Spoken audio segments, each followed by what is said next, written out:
ओम श्री सिद्धभैरव नमः. आज सिद्धभैरवनाथ यात्रा खेड ही ती यात्रा आहे आणि आज काय आहे, महावीर जयंती. महावीर हा जैन धर्माचा अत्यंत पवित्र सण मानला जातो. महावीर हे जैन धर्माचे चौथे तीर्थकार आहेत. त्यांचा जन्म इसवी सन 599मध्ये चैत्र त्रयोदशी बिहार राज्यात कुंडल येथे झाला. महावीर जयंती साजरी केली जाते. भगवान महावीर याने सत्य, अहिंसा, अपरिग्रह, औचार्य आणि ब्रह्मचर्य या पाच तत्वाचा जगाला संदेश करून दिला आहे.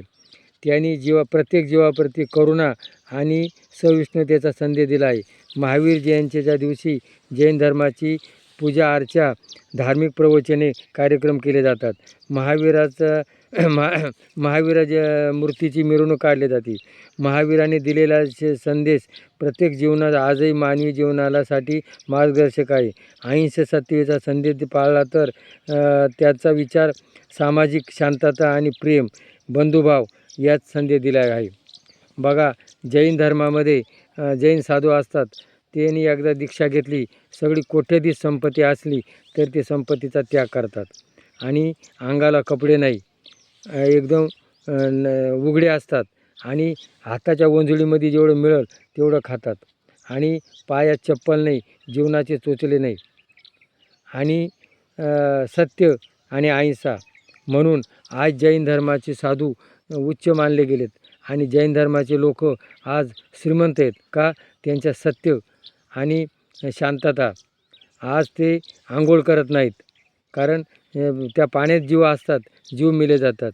अहिंसेला किती पाळले जातात आणि धार्मिक ब्रह्मचर्याचं पालन केलं जातं. आणि बघा, आपल्या हिंदू धर्मामध्ये जे आपले साधू आहेत आणि ते काय अत्याचार करू राहिलेत, किती पैसा कमावतात आणि हिंदू धर्माला आपल्या साधू लोकांनी कलंक लावलेला आहे. आज एक असा रथी महारथी तयार होतो आणि सगळ्या हिंदू धर्माचा बट्ट्याबोळ करून जातो. हिंदू धर्मात आज पवित्र राहिलं नाही आणि जैन धर्माचं पवित्र जसं पूर्वीचं होतं तसं आज आहे आणि त्या जैन धर्मी लोकांकडं आजही संपत्ती, लक्ष्मी स्थिर आहे. आपल्या हिंदू धर्माचं पावित्र्य भ्रष्ट झालेलं आहे.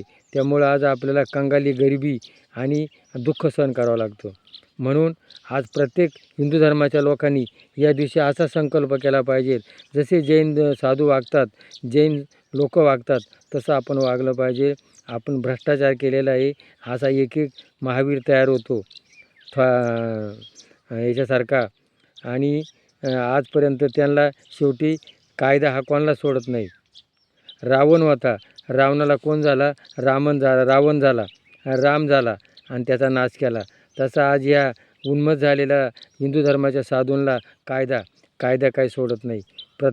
म्हणून प्रत्येक साधू होतात आणि स्वतःला देव म्हणतात. मी कृष्ण आहे, मी राम आहे, मी भगवान शंकर आहे आणि स्वतःचं वाटोळं करून घेतात आणि हिंदू धर्माला कलंक लावलेलं आहे.